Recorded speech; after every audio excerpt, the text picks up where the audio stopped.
Hello everyone, Dark of All Trades here. Now who doesn't love a good challenge? We challenge ourselves to be better people all the time. I am constantly evaluating who I am as a person and how my actions affect reality. Granted, we can only do so much. Humans have limits. We can't fly to Neptune and back under our own power. We can't eat the sun. So, while humans have awesome potential, we do have our limits. The question I now have is, do atheists have more or less limits than theists? Or are they the same? This question may be a bit vague and depend on a lot of factors, but I'm interested in what you think of that. Let me know in the comments. On today's video, I'm looking at a video by a channel named Christopher Enoch. With over 7,000 subscribers, this 3-year-old video should have plenty of views, right? Well, it only has 187. With such a catchy title of Challenge to Atheists, you would think it'd have more just from that. I did a quick glance at his other videos, and they aren't much higher. How does this guy have so many subscribers with such a low view count? But enough of the statistics. It can be hard to get views, so I'm not going to give this guy a hard time. Anyway, what do you think his challenge is going to be? Judging by the video thumbnail, I'm going to guess it's something along the lines of the terrible story that was make the universe, but get your own atoms. If anyone doesn't know that one, let me know and I'll type it up or find it online. Anyway, let's see what this challenge for all of us atheists is. Today, more than ever, there are so many people out there that are atheists. They say God or Jesus is just a fable or a delusion or a fairy tale. I suppose if you're talking about the strong atheist position, this could be, though people who say Mr. Jesus didn't exist is a much smaller number. While I am a mythicist, I would argue that mythicists are in the minority when it comes to atheists. But let's just assume that he's correct with his wording, just for the fun of it. Most atheists likely think this due to many factors. Chiefly among these is likely a lack of evidence. Sufficient evidence, if any at all, has not been provided to support the idea of the existence of a God. Many atheists base their worldview on empirical evidence, scientific reasoning, and critical thinking. The lack of empirical evidence is a key factor in not subscribing to religious beliefs. If we compare your ideas of a God to others' ideas, we'll often see many contradictory attributes. It's easy to dismiss the ideas of other gods you don't believe in, but what is your justification for doing that? Atheists simply extend this skepticism to all gods, not just those of a specific faith. We as people also know that beliefs in deities are often influenced by cultural, geographical, and historical factors. Though some atheists also view the religious texts as metaphorical rather than literal. Atheists can appreciate the moral or philosophical teachings in a religious text while not accepting them as historical or factual accounts. However, even after all of what I just said, atheism is not a dogma. It is a position based on current evidence and can change in the face of new evidence. Atheists often embrace an open-minded, evidence-based approach and are willing to reconsider positions when presented with compelling evidence. So, even granting that atheists say God or Mr. Jesus doesn't exist, we are not only willing to respect that people are going to believe different than us, but we are often open to dialogue for you to present the evidence. So what evidence do you have? The greatest evidence that God exists is in the lives of the people that he has miraculously changed. I let that play a bit longer than I originally planned, but the response doesn't change. Look, my dude, I appreciate that personal experiences can be profound and transformative for individuals, and I don't discount the positive changes people attribute to their beliefs. However, it is important to note, no, it is important that we agree that personal anecdotes, no matter how sincere, don't necessarily serve as objective evidence for the existence of a deity. People across different religions report life-changing experiences, and while those experiences are undoubtedly meaningful to them, they don't necessarily validate the specific divine claims of any particular faith. It's a complex and subjective matter, and I'm always open to understanding different perspectives, even if it can be a bit exasperating navigating the diverse interpretations of personal experiences. So, people have experiences. I will 100% grant you that. Because of these experiences, some people's lives change, from small changes to big dramatic ones. I will grant you that as well. But this leads to a number of questions.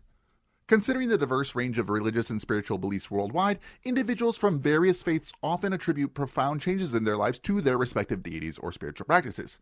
So, how can I, as a simple atheist, differentiate between these various claims and determine which, if any, accurately represent a divine intervention? With that, how do we account for instances of profound life changes attributed to non-theistic or alternative spiritual practices? How can anyone establish the veracity of someone's subjective experience, ensuring that the interpretation and recollection align with the actual occurrences? Given the variability of human experiences and the multitude of factors influencing personal growth, how can we confidently attribute transformative events solely to the intervention of a specific deity rather than psychological, social, or environmental factors? What you have done with your greatest evidence is assume that not only a deity, but your specific deity exists, and it is the explanation for the change. I would argue that before you can rule something in as a potential explanation for the existence of something, you need to demonstrate that that something exists in reality. The example I like to give for this is, if a rich guy is found murdered in his house, we can't assume or even posit the idea that the butler did it until we establish that there even is a butler. The murder is not evidence of a butler existing. What you are doing is begging the question. You are presupposing that a God exists and changes people in order to show that your God exists. But it gets even worse.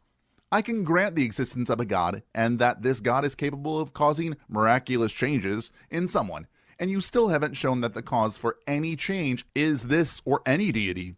We have zero confirmed examples of any God doing anything in reality ever. At absolute best here, you're committing a false cause fallacy. You need to establish the direct causal connection between someone changing drastically and the existence of a God. Two fallacies in one simple statement.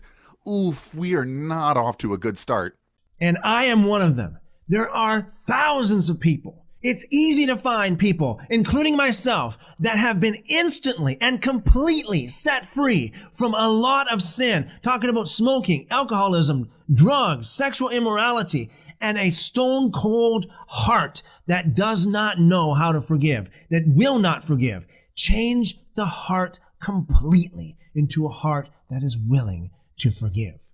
These kind of things happen only by the power of God. I know someone might say, well, people quit smoking without God, or people quit drugs without God. Listen, don't come with just a piece or a part and claim that you have a whole. I'm talking about people who have been instantly and completely set free from all of this stuff in an instant by the power and by the presence of God. I'm going to ignore the by the power and by the presence of God part, as I've already addressed that you cannot demonstrate any God was the cause of the change. Atheists, like religious individuals, can undergo significant changes in response to life-altering events such as near-death experiences, personal crises, or moments of profound reflection. I would argue that there are people who have changed drastically because they became a parent, especially single parents. Would you deny the idea that some guy quit drinking, smoking, drugs, etc., and have big personality shifts when they have a child in order to be a good role model for that kid? Resilience and adaptability are inherent in human nature. People, regardless of their religious beliefs, have the capacity to learn, grow, and evolve in response to life's challenges and experiences. It sounds like Christopher is harping on the in an instant idea as a way to dismiss gradual changes in people. If an atheist has the exact same drastic changes as your sudden religi-boy does, but it happens over a course of months or a couple years, does that make it less amazing? Does that make it less good? I'm surprised it took me so long to bring this up, but we know plenty of reasons why someone could have drastic changes in their life with no God needed. Take the example I've used before, Phineas Gage. For those who don't know, Phineas Gage was a railroad construction foreman. In 1848, he was directing a work gang blasting rock to prepare for installation of new rails in Vermont, when a tamping iron, which is a crowbar-like tool used to compact an explosive charge to the bottom of a borehole, sparked against a rock and the powder exploded, shooting the tamping iron up through his jaw and out the top of his head, which, as you may guess, would likely be fatal. But surprisingly, Gage survived, but he had severe brain damage, which was not surprising. When he tried to go back to work, people noticed he had a massive change in personality, having an entirely different temperament, and treated people very differently than before. He started doing socially unacceptable things that the old him would not have done. Sounds like an excellent example of someone changing instantly, though we couldn't see the change until after he woke up, and going in the opposite direction as someone like the person described in the video. Is that then evidence that no God exists? If it is possible for someone to have as drastic of a personality shift as Gage, why couldn't another person have one without the physical injury? If someone's brain chemistry changed for some reason, it is possible that their personality will change as well. We know substance abuse or addiction can lead to chemical imbalances that affect personality and behavior. We know multiple neurological disorders are conditions that can change social behaviors. Heck, even puberty affects mood and behavior. So, if we have instances where people can change quickly or slowly, why does your explanation even come up as an option when we have natural explanations? Small trigger warning here for talk of self-unaliving. Skip ahead about 20 seconds. I'll make sure the image is different so you'll know when it's done if you just want to turn off the volume. When the image goes away, I'm done. I'll wait for a moment before starting to give you time. This is a difficult topic to talk about sometimes, but it is relevant here. I need to bring up that people have drastic changes to their personality when they commit to the fact that they're going to commit suicide. For example, giving away things, throwing more parties, and generally looking happier because they know they're going to kill themselves soon, so they don't worry about the future. Okay, I'm done. Everyone back now? Okay, good. I am one of them. So don't give me this, well, people went to rehab and quit without God. It's like coming with a steering wheel and saying that you have a car. It's like coming with just a little piece of paper and saying that you have a book. Don't come with a little piece. I'm talking about the whole package, instantly and completely. I am curious about why this is a criteria. I hope he explains it because he's intentionally differentiating between the idea of instant changes he thinks is God's doing and gradual changes we know happen sometimes. And someone may say, well, it's only because of mental power that you did this. Oh, it happened because of mental power. If someone is telling you the cause when they don't know, then they're doing things wrong as well. Though I would argue it is more likely than a God, they still cannot make that assessment of you and what happened in your brain. Can people change drastically by their mental power? Sure. I've already given a few examples. Sam Harris, regardless of what you think about him, makes a good point when talking about wishful religious thinking. Okay, imagine you're walking down the street and you run into an old friend, and he looks radiantly happy. You ask him what's going on in his life, and he tells you that everything changed for him the day he realized that he was destined to marry Angelina Jolie. It might occur to you, ask, why does he believe this? I mean, Angelina Jolie is, after all, one of the most beautiful and famous people on the planet. She's not incidentally married to Brad Pitt. They have something like 27 children at this point. Okay, what if your friend, sensing your skepticism, said, "You clearly don't understand. This belief gives my life meaning. Okay, I now know my purpose in life. It's to be Angelina's husband." What if your friend said that this belief has made me a better person? I'm now incredibly kind to children, anticipating having to raise Angelinas once Brad leaves. Or what if your friend said to you, "You can believe whatever you want, but I wouldn't want to live in a universe where I don't marry Angelina Jolie." Okay, it should be quite clear at this point that your friend has lost his mind. So, if someone suddenly starts believing in a God, not yours, then they say what you did, would you accept their God? Would your position change? I doubt it. So why do you think these instant changes would be so convincing to anyone else at all? Oh, well, I take that as a great compliment. Thank you for assuming that I have such power that miraculous things can happen in an instant like that, completely and totally and permanently changed. Well, I'm not sure that you have such mental power, but I do know that drastic personality changes can happen, again, as I explained earlier. But what makes it miraculous? Why is the massive change in personality miraculous? That wording sounds an awful lot like begging the question again. In this case, labeling a significant change as miraculous as evidence for a God presupposes the existence of a God as the cause of that change without providing independent evidence for the claim. Your wording here seems to be an attempt to frame the change in a way that biases any listener toward a supernatural conclusion. Without a clear meaning for what Christopher means by miraculous, I can't really comment much further than that. And some people might say, well, it's because of indoctrination that happened. You know, it happened because you were indoctrinated into that. Oh, really? For me, it happened when I wasn't a churchgoer. Actually, it didn't even happen in church. I didn't come from a family that was a church-going family. So don't give me this indoctrination crap. Well, I don't know your background, but based on a number of factors, I can assume you live in North America, likely the United States. Here, it is effectively impossible to not get exposed to religious ideas. But dark, I hear approximately 4 people say. How could he have been indoctrinated if he wasn't a churchgoer and didn't come from a church-going family? Excellent question, you 4 people. Let's take a look at some factors. Individuals can be exposed to religious ideas and beliefs through friends, colleagues, or other social circles. Being surrounded by people who hold strong religious convictions can influence someone to adopt similar beliefs. Life events, challenges, or significant personal experiences may lead individuals to seek solace or answers in religious frameworks. The emotional or psychological impact of certain life events can make individuals more receptive to religious ideas. People who were not raised in a religious environment may still grapple with existential questions and seek meaning or purpose in their lives. Religious ideologies can provide answers to those existential concerns. Exposure to religious themes through literature, music, art, or media can also play a role. Certain cultural influences may introduce individuals to religious concepts, promoting further exploration and adoption of religious beliefs. Some individuals undergo conversion experiences where they feel a sudden and profound change in their beliefs. These experiences can be triggered by various factors, including personal reflection, spiritual encounters, or transformative events. Academic or philosophical exploration can lead individuals to engage with religious ideas and ideologies. Exposure to theological or philosophical arguments may contribute to a shift in worldview. So, while upbringing and family environment can certainly influence one's worldview, people are capable of independently exploring, questioning, and adopting new beliefs based on their unique life experiences and intellectual journeys. Indoctrination isn't limited to family or going to church.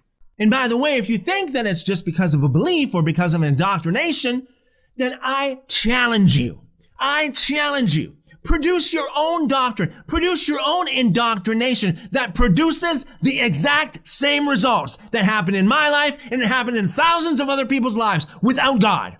Atheism doesn't have a doctrine, and for you to assume that if one type of indoctrination can produce some results, then there must be another kind is a false analogy fallacy.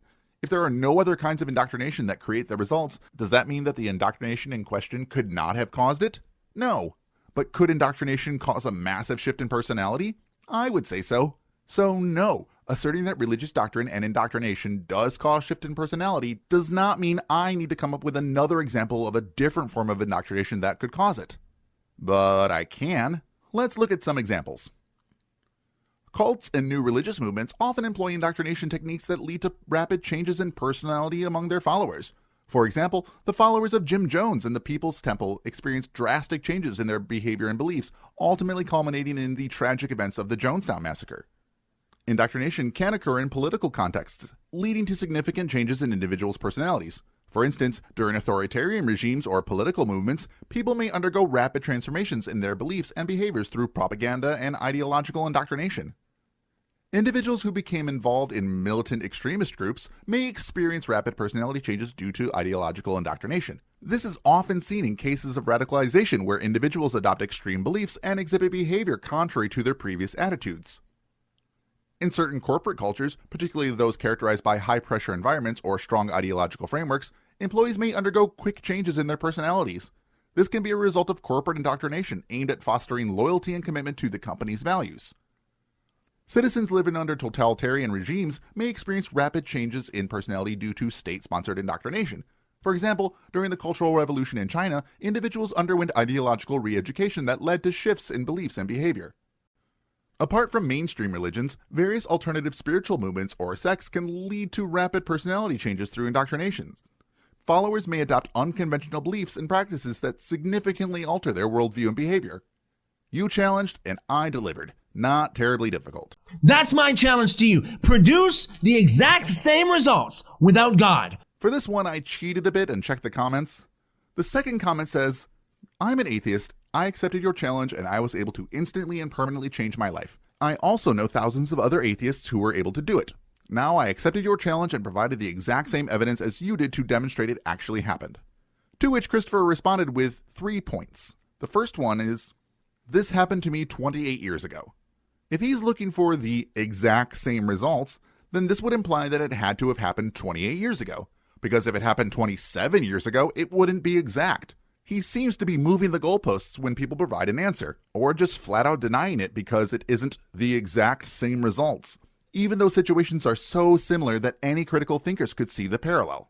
Set people free from all of their drug addictions, alcohol and nicotine addictions, and their sexual immorality as defined in the Bible. Set people free from that. Change their lives and change their hearts in an instant, like it's happened to me and thousands of others, if not millions of others. Do the same thing without God. I dare you. Well, I gave examples of real-world events that not only can cause an instant massive change in a person, like he said, but have happened. But I went a step further and also gave at least one specific example of it going in the opposite direction. And that's the end of his video, ending with both smugness and condescension. A twofer in the religious apologetics circle. So what was actually said in this video? Let's do a quick review. The greatest evidence of God's existence is seen in the lives of individuals who have undergone miraculous and instantaneous changes. It happened to me. Thousands of people, including me, have been completely set free from various sins like smoking, alcoholism, drugs, and sexual immorality through the power of God. God gave me a transformative experience distinguished from other explanations such as mental power, rehab, or indoctrination. My experience couldn't have been indoctrination because the transformation occurred outside of a church environment and in a non-church going family. I challenge those who attribute the changes of belief or indoctrination to produce exact results without invoking God. No, really, guys, it happened to me. Replicate the experience of setting people free from drug, alcohol, and nicotine addictions, as well as changing their lives and hearts instantly without God, and it has to be exactly like my experience. It has to be exactly the same. Did I mention it happened to me? That's it for this one. So what did you think? Do you think that this is a challenge that we atheists can't replicate? Were my examples bad because they were not exact or something? Or do you think this guy's just a bit whiny and wants to try to justify his confirmation bias? Let me know in the comments below. I don't think this was a very difficult or even well thought out challenge. People can't produce a subjective experience exactly the same in someone else because humans perceive things differently, and a slight difference in brain chemistry could mean vastly different results in any experience. If you think I was exactly right, then you should exactly hit that like button. Exactly. Though if you're hoping to be set free from your own immorality, though I can't help with the smoking or drinking aspects, hit subscribe if you haven't already, and the experience of my videos can happen to you. Though I need to give the most exact thank you to exactly my Patreons: Calamitous Anima, Long-Haired Lefty, Musical Ocelot, Jammin' and Kai Henningsen, who are the post hoc to the propter of my channel. If you'd like to be a transformative experience, you can join them for as low as $1 a month at exactly patreon.com/darkofalltrades. And as always, keep learning.